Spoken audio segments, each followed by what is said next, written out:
Assalamualaikum warahmatullahi wabarakatuh. Baiklah, saya Marta Putri dengan NIM 12 1802 21491. Di sini saya akan memenuhi tugas fisiologi tumbuhan dengan materi tentang unsur hara.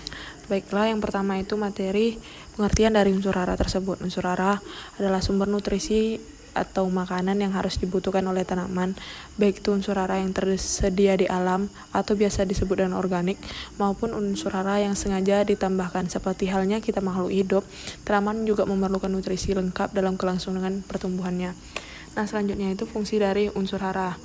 Fungsi dari unsur hara ini adalah merangsang pertumbuhan vegetatif tanaman secara keseluruhan, khususnya pertumbuhan akar, batang, dan daun, dan juga berperan dalam pembentukan zat hijau atau klorofil yang sangat penting untuk melakukan proses fotosintesis. Berperan juga dalam pembentukan protein, lemak, dan berbagai persenyawaan organik lainnya. Nah, selanjutnya itu mengapa unsur hara ini sangat penting bagi tumbuhan? Karena tanaman memerlukan unsur hara yang lengkap agar dapat tumbuh dengan baik dan menghasilkan produk yang berkualitas. Pemenuhan unsur hara kebutuhan tanaman merupakan hal yang mutlak dilakukan, karena ketersediaan unsur hara di alam sangat terbatas dan semakin berkurang karena telah diserap oleh tanaman. Nah, jenis-jenis dari unsur hara ini ada dua, yaitu jenis unsur hara makro dan mikro. Yang pertama, unsur hara makro itu dibutuhkan dalam jumlah yang banyak, sedangkan mikro itu unsur hara yang dibutuhkan dalam jumlah yang sangat kecil tetapi fungsinya tidak bisa tergantikan. Unsur hara yang ada di makro ini ada unsur hara nitrogen, fosfor, kalium, magnesium, kalsium. Yang pertama itu adalah nitrogen. Unsur hara nitrogen ini dengan lambang unsur N sangat berperan dalam pembentukan sel tanaman, jaringan, dan organ tanaman.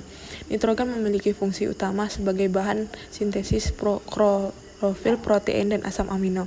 Oleh karena itu, unsur nitrogen ini dibutuhkan dalam jumlah yang cukup besar, terutama pada saat pertumbuhan memasuki fase vegetatif. Nah, kekurangan dari unsur nitrogen ini, tanaman itu dapat dikenali dari ciri-ciri daun bagian bawah dan daun tersebut menguning karena kekurangan klorofil. Sedangkan kelebihan dari unsur nitrogen ini, ciri-cirinya warna daun terlalu hijau, tanaman dengan rimbun daun, proses pembuangan menjadi lama.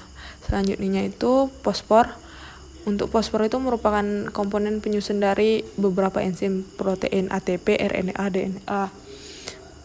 Jika suatu tanaman kekurangan unsur hara fosfor, ciri-cirinya dapat dimulai dari tua daun menjadi keunguan dan cenderung kelabu. Jika kelebihan unsur hara fosfor itu menyebabkan penyerangan unsur lain, terutama unsur mikro seperti besi, tembaga, dan seng.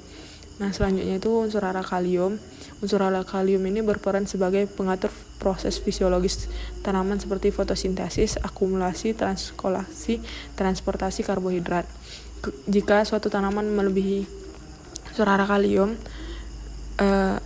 menyebabkan penyerangan Ca dan Mg terganggu. Kalau kekurangan, itu K dari daun paling bawah itu kering dan bercak hangus. Selanjutnya itu magnesium. Magnesium adalah aktivator yang berperan dalam transportasi energi beberapa enzim dalam tanaman. Jika suatu tanaman kekurangan magnesium, munculnya bercak-bercak kuning di permukaan daun tua. Jika kelebihan magnesium tidak menimbulkan gejala ekstrem. Nah, selanjutnya itu adalah kalsium. Unsur ini berperan dalam pertumbuhan sel. Ia berkomponen menguatkan dan mengatur daya tembus. Jika kekurangan kalsium, gejala kekurangan kalsium itu titik tumbuh lemah terjadi pada bentuk daun, mengeriting, kecil, dan akhirnya rontok. Jika kelebihan kalsium tidak berefek banyak, hanya mempengaruhi pH tanah. Yang terakhir adalah belerang atau sulfur. Jika suatu tanaman itu kelebihan sulfur atau belerang, pada umumnya itu tanaman pembentukan asam. Kurangan sulfur dibutuhkan. Selanjutnya itu adalah unsur hara mikro. Unsur hara mikro ini dibutuhkan dalam jumlah yang sedikit. Yang pertama ada boron, tembaga, seng atau zinc, besi, molybdenum, mangan, klor, natrium, kolbat, siklon, nikel. Dan akhir dari penjelasan unsur hara saya ucapkan terima kasih. Assalamualaikum warahmatullahi wabarakatuh.